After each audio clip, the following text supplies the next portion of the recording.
എല്ലാവർക്കും സ്നേഹവന്ദനം. ഇന്നത്തെ നമ്മുടെ ധ്യാനത്തിനായി വിശുദ്ധ മത്തായി എഴുതിയ സുവിശേഷം 10-ാം അധ്യായത്തിൻ്റെ 35 മുതൽ 37 വരെയുള്ള വാക്യങ്ങൾ. മത്തായി 10-ന്റെ 35 മുതൽ 37 വരെ. മനുഷ്യനെ തൻ്റെ അപ്പനോടും മകളെ അമ്മയോടും മരുമകളെ അമ്മാവി അമ്മയോടും ഭേദിപ്പിപ്പാനത്രേ ഞാൻ വന്നത്. മനുഷ്യൻ്റെ വീട്ടുകാർ തന്നെ അവൻ്റെ ശത്രുക്കളാകും. എന്നേക്കാളധികം അപ്പനെയോ അമ്മയെയോ പ്രിയപ്പെടുന്നവൻ എനിക്ക് യോഗ്യനല്ല. എന്നേക്കാളധികം മകനെയോ മകളെയോ പ്രിയപ്പെടുന്നവൻ എനിക്ക് യോഗ്യനല്ല. കർത്താവിൻ്റെ പരിശുദ്ധ നാമം വാഴ്ത്തപ്പെടുമാറാകട്ടെ. നമുക്ക് വേണമെങ്കിൽ ആശയക്കുഴപ്പങ്ങളൊക്കെ ഉണ്ടാക്കാൻ സാധ്യതയുള്ള ഒരു വേദഭാഗമാണിത്.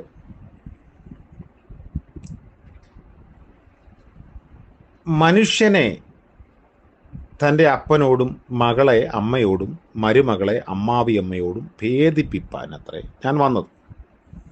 അതിൻ്റെ മുൻപുള്ള ഭാഗത്ത് ഞാൻ സമാധാനം വരുത്താൻ വന്നു എന്ന് നിരൂപിക്കരുത്, സമാധാനമല്ല വാളത്രേ വരുത്തുവാൻ ഞാൻ വന്നത് എന്ന് രേഖപ്പെടുത്തിയിട്ടുണ്ട്. ക്രിസ്തുവിനെ അനുഗമിക്കുക എന്നാൽ അവനെ അനുഗമിക്കാത്തവരോട് ഭിന്നത എന്നാണ് അർത്ഥം. അതിനാൽ ഈ ലോകത്തെ സംബന്ധിച്ചിടത്തോളം സമാധാനമല്ല, തുളച്ചു കയറി പിളർക്കുന്നതിൻ്റെ ലക്ഷണമായ വാള് ആണ്. അതാണ് കർത്താവ് ഈ പറഞ്ഞതിൻ്റെ സാധർമ്മ്യം. പ്രകൃതിയാൽ നാം ദൈവത്തിൻ്റെ ജീവനിൽ നിന്നും അകന്നു പോയവരാണ് എന്ന് എഫെസ്യ ലേഖനം 4-ാം അധ്യായത്തിൽ രേഖപ്പെടുത്തുന്നുണ്ട്. ക്രിസ്തു നമ്മുടെ സമാധാനം. അതിനാൽ യേശു ക്രിസ്തു മൂലം സമാധാനം പ്രസംഗിക്കുന്നു. അതിനാൽ വിശ്വസിക്കുന്നവന് ദൈവത്തോട് സമാധാനമുണ്ട്. അപ്പോൾ യേശു ക്രിസ്തു നിമിത്തം ലോകത്തിന് സമാധാനമുണ്ട്. എൻ്റെ സമാധാനം ഞാൻ നിങ്ങൾക്ക് തരുന്നു എന്ന് തൻ്റെ അന്ത്യനാഴികയിൽ പോലും ശിഷ്യന്മാരോട് പറഞ്ഞ കർത്താവ് ഈ പറഞ്ഞത് യേശു ക്രിസ്തുവിലുള്ള വിശ്വാസവും അതിൽ ഉറച്ചു നിൽക്കാൻ ഒരാൾ കാണിക്കുന്ന ധൈര്യവും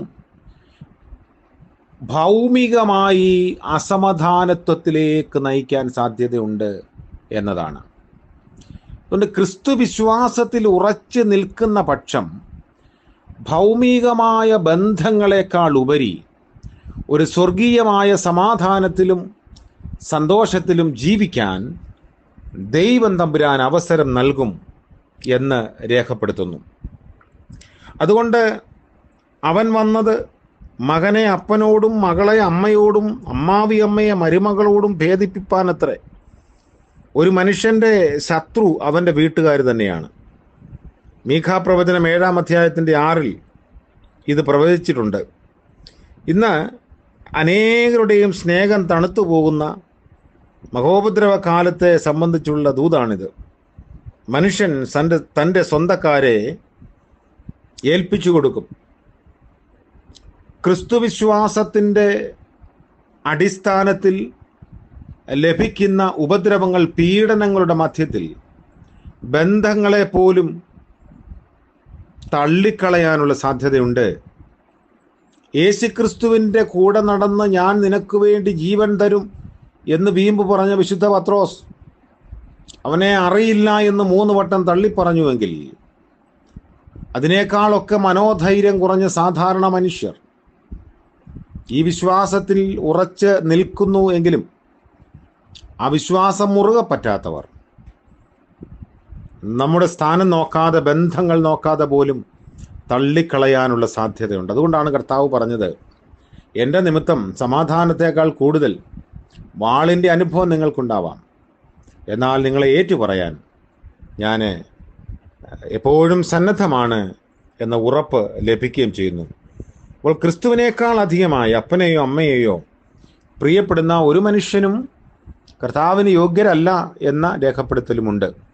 എല്ലാറ്റിനേക്കാൾ ഉപരിയായി ക്രിസ്തുവിനെ സ്നേഹിക്കുക, ദൈവത്തെ സ്നേഹിക്കുക, വിശ്വാസത്തെ മുറുകെ പിടിക്കുക എന്ന ഒരു വലിയ ദൗത്യം നമ്മെ ഏൽപ്പിച്ചിട്ടുണ്ട്. അതുകൊണ്ടാണ് പത്രോസിനോട് കർത്താവ് ചോദിക്കുന്നത്, ഇതേക്കാൾ അധികമായി നിനക്ക് എന്നെ സ്നേഹിക്കാൻ കഴിയുമോ?